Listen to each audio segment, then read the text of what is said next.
नमस्कार मित्रांनो, आमच्या चॅनलवर नवीन असाल तर चॅनलला नक्की सबस्क्राईब करा, म्हणजे तुम्हाला मालिकेचे नवनवीन एपिसोड सर्वात अगोदर पाहायला मिळतील.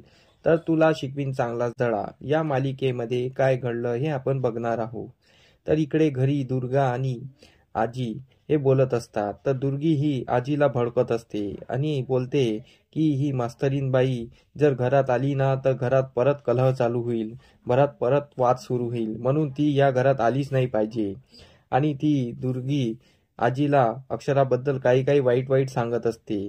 पण आजी त्यावर बोलत असते असं काही होणार नाही आहे, आणि सुनबाई घरात येणार आणि सर्व घर चांगल्याने परत वावरांना लागणार. तेवढ्यात तिथे भुवनेश्वरी येते. भुवनेश्वरी बोलते की जर सुनबाई या घरात आल्या तर आम्ही या घरातून निघून जाणार, कारण की ते या घरात आल्या तर आम्ही या घरात राहणार नाही. भुवनेश्वरीला नेमकं माहीत असतं की जर अक्षरा इथे आली तर मी इथे राहू शकणार नाही, कारण की ती माझं कारस्थान सर्वांसमोर आणणार, असं तिला माहीत असतं. आणि भुवनेश्वरी आठवते की आपण अधिपतीला अक्षराच्या बद्दल किती भडकत आहो, आणि ती नेहमी वारंवार अधिपतीला अक्षराबद्दल वाईट वाईट सांगत आहे. आणि अक्षराने कसे कारस्थान केलेले आहे, अक्षरा तिला कशी त्रास देत आहे, आपण अक्षराला किती मनवत आहे तरी अक्षरा किती घमंडी आहे, किती रागिष्ट आहे, असं ती अधिपती समोर ठेवत असते. पण अधिपती हा किती भोळा माणूस आहे. तो भुवनेश्वरीच्या प्रत्येक शब्दाला खरं मानत असतो, पण अक्षराच्या एकही शब्दाला तो खरं मानत नाही. आणि भुवनेश्वरीचा प्लॅन सक्सेस होत असतो. तर भुवनेश्वरी आजीला बोलत असते त्या या घरात आल्या तर आम्ही या घरात राहणार नाही, कारण की आम्हाला या घरात नकोच आहे, आणि आम्ही त्यांना या घरात येऊ पण देणार नाही. तर आजी बोलते असं नको बोलू भुवी, ती या घरची सुनबाई आहे आणि ती या घरात आली तर घराचं चांगलंच होणार आहे, अधिपतीचं पण चांगलंच होणार आहे. तर तू टेन्शन घेऊ नको, ते येईल, सर्व चांगलं होईल, सर्वांचे मनमटाव दूर होईल. आजीला विश्वास असतो की अक्षरा या घरात येईल म्हणून, पण भुवनेश्वरीला ती या घरात नको असते. आणि इकडे दुर्गा आणि भुवनेश्वरी बोलत असते. तर भुवनेश्वरी दुर्गाला बोलते की तुला मी एक काम देतो आहे, आणि तुला त्या अक्षरावर पाळत ठेवायची आहे आणि तिच्या मागे राहायचं आहे. ती काय करते, कुठे जाते, काय कसं करते तिला सांगायचं आहे. आणि भुवनेश्वरी बोलते सर्वात अगोदर तू हॉस्पिटलला जा, आणि हॉस्पिटलला काय घडलं काय नाही ते याचे पता कर. तर भुवनेश्वरी दुर्गीला दम देते आणि ती तिला तिथे पाठवते. तर दुर्गी सर्वात अगोदर हॉस्पिटलला जाते आणि अक्षराबद्दल चौकशी करत असते. इकडे अक्षरा विचारात पडलेली असते. अक्षरा अधिपतीच्या प्रेमात असते. अधिपतीला तिने सांगितलं असतं की मी आई होणार आहे, आणि ते मस्त दोघं मिळून मस्त एन्जॉय करत असतात आणि एकमेकाच्या मिठीत बसलेले असतात, मस्त खुशीत आनंदात असतात. आता हे अक्षराचं स्वप्न असते की ही खरोखर अक्षराने अधिपतीला सांगितलेलं असतं, हे आता आपल्याला कळणारच आहे, कारण की अक्षराने सहसा सांगितले तर नसेलच.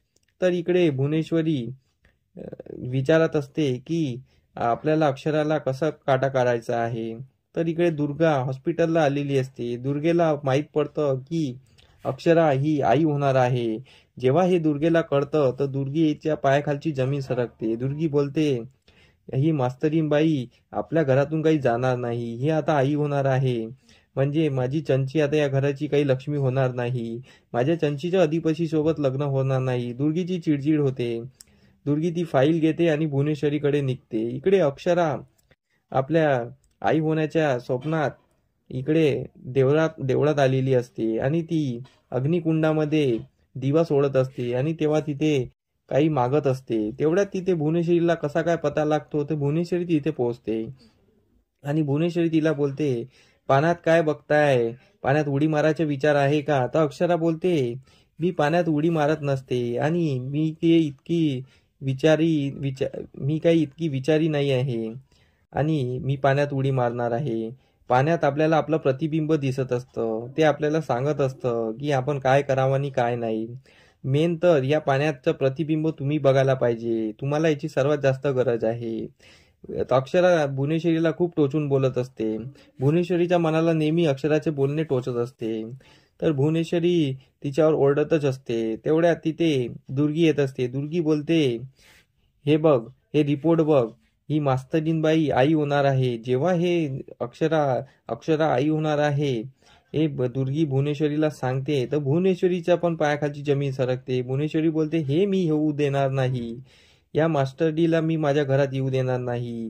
जर ही बातमी अधिपतीला समजली तर अधिपती मास्तरीला घरी आणल्याशिवाय राहणार नाही, आणि ती घरात आली तर आम्हाला त्या घरात राहता येणार नाही.